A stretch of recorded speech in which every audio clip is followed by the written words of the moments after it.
dito para sa US, ikaw magagas. Meron namang mga state, mga bato, isa lang na state na may gas attendant, pero karamihan ay ikaw ang magpapagas ng sarili mo.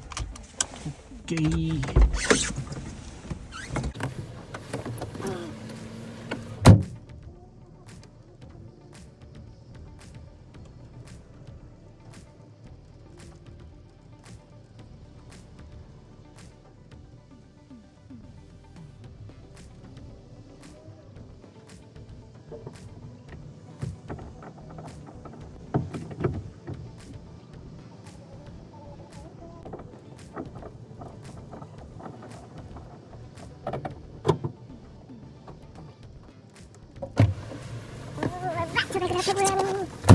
Alcohol muna tayo.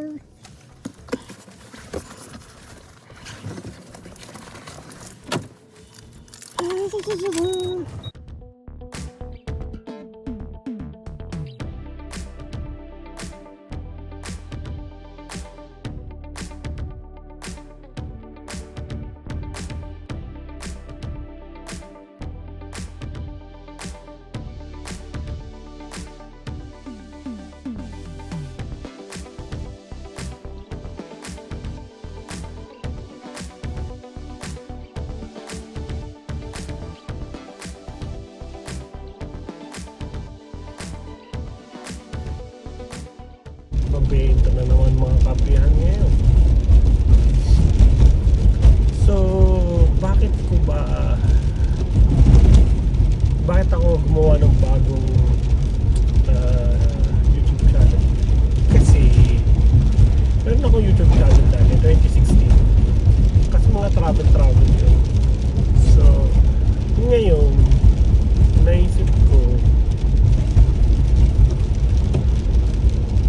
kasi nag-aaral nga ako ng PhD ng computer science, at ang undergrad ko ay napakalayo. hindi naman napakalayo, malayo. STEM related pa rin, pero ano tawag dito, hindi siya computer science ang undergrad ko. Ang undergrad ko ay electronics engineering sa Pilipinas. So with that, naisip ko, so ang laki ng learning curve from electronics engineering to computer science. So naisip ko, actually dati ko pa naisip, pero sabi nga ng misis ko, ba't ayaw mo gumawa ng YouTube channel, ganyan. Tapos i-discuss mo yung mga ginagawa mo. Eh, sa maraming restrictions that time, so hindi na ako gumawa ng YouTube channel for educational purposes. So etong ginawa kong bagong YouTube channel ay para ma-retain, sabi nga nila, practice by doing or learn by doing. Tapos sabi nga nila,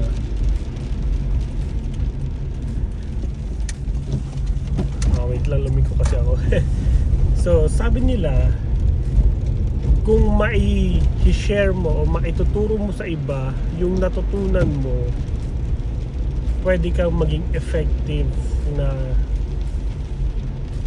teacher. Saka mas mare-retain sa utak mo. So sabi ko, sige, why not? So that's why I decided to create a new YouTube channel for educational purposes. So STEM related. Malapit na tayo sa engineering parting. So engineering pa rin naman ang ComSci here in the US, especially in my university. Depende para sa university, so case to case basis. In my university, ang computer science ay under pa rin ng Department of Engineering. So since engineering yung background ko nung undergrad, so hindi pa rin naman nalalayo. So hanap na tayo ng parking.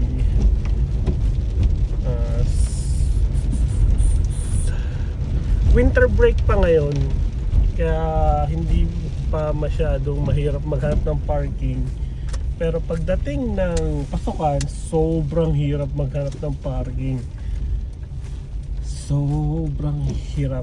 Tapos dito sa US, medyo car dependent sila. Depende sa state, depende rin sa city. Pero here in my city, where I'm living right now, is car dependent.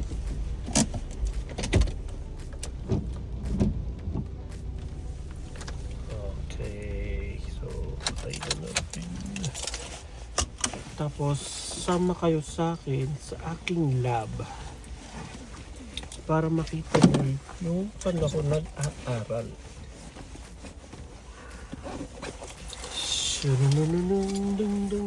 So this will be our first video. So kunin natin yung payong.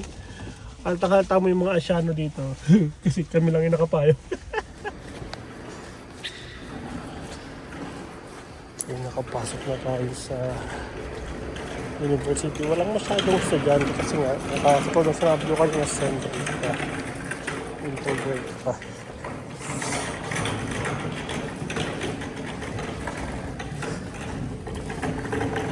So, ito yung university ko.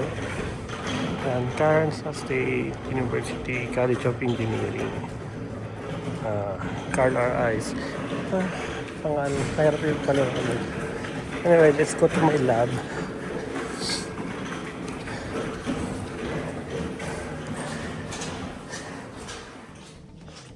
Ayan, so going back, we're in my lab right now. So, ito ay Cyber Physical Lab.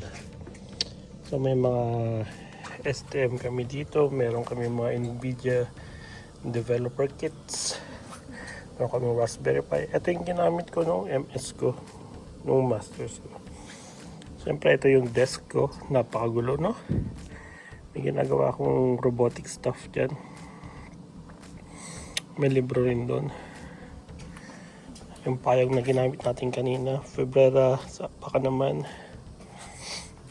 Tapos ito yung poster na present ko. Tapos may paper na rin yan. Nasa 40 citations na yun, which is, I'm very proud of that. So, yeah. So may mga robots din dito. Yeah. Oh, yeah. Siyempre tayo lang yun nandito sa lab. Ayun yung gamit ko. Diyan ako nakaupo. Yeah. Ito yung ibang gamit sa lab namin. Yeah. Siyempre tayo lang yung tao dito. Tayo lang masipag joke. Graduate na kasi yung iba. So ito yung ginamit kong Jetson Nano developer kit nung masters ko. Yung ginamit ko yan. Paliwanag ko tong ginawa kong project o thesis. Yeah. Yung tinuturo ko kanina na block, yan yung Jetson Nano. Yan yun. So ang magiging ano niyan ay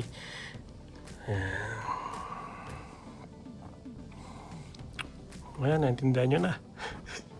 Kung gusto nyo explain ko in details yan, tapos step by step, yan, sabihin nyo lang.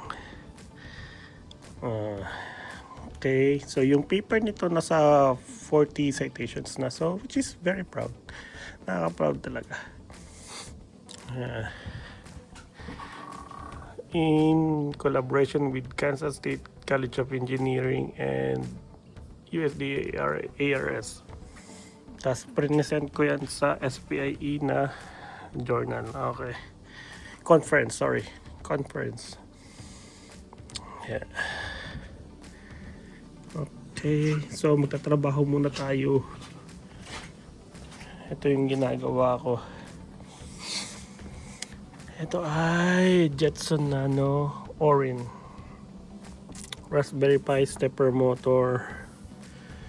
Yan, may Arduino tayo dito. Ayan yung ginagawa ko ngayon. Tapos may mga ganyan-ganyan. Yeah. Caterpillar represent. So I did my internship last summer of 23 here at Caterpillar. So So, ito. Ito ay 3D printed na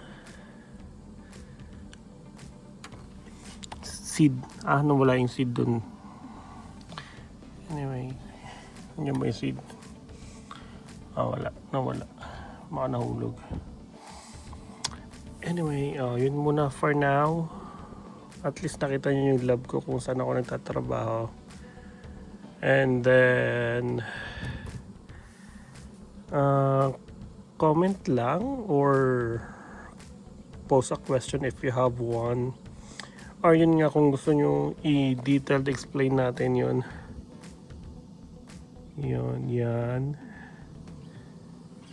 Okay. Sige, bye!